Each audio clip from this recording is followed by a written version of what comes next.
Hey everyone, welcome back to our channel Guide Hub. Today I will show you how to create an account for JD Sports step by step. So let's get started. First, open the JD Sports app on your phone. Or if you're on a computer, go to jdsports.com. Now tap on the three dots icon, usually located at the bottom right corner of the screen.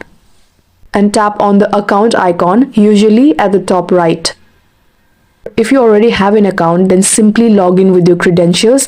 But for this video, we're trying to sign up. So tap on Create Account. Next, fill out your personal details,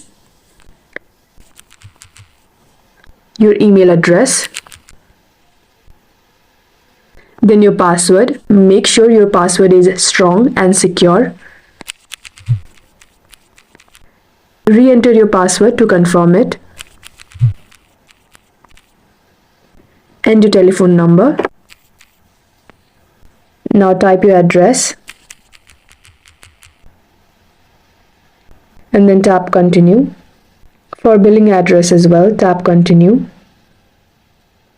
Scroll down and tap create account.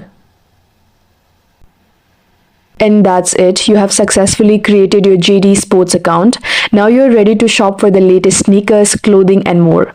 If this video helped you, don't forget to like, subscribe, and comment below. Thanks for watching, and I'll see you in the next one.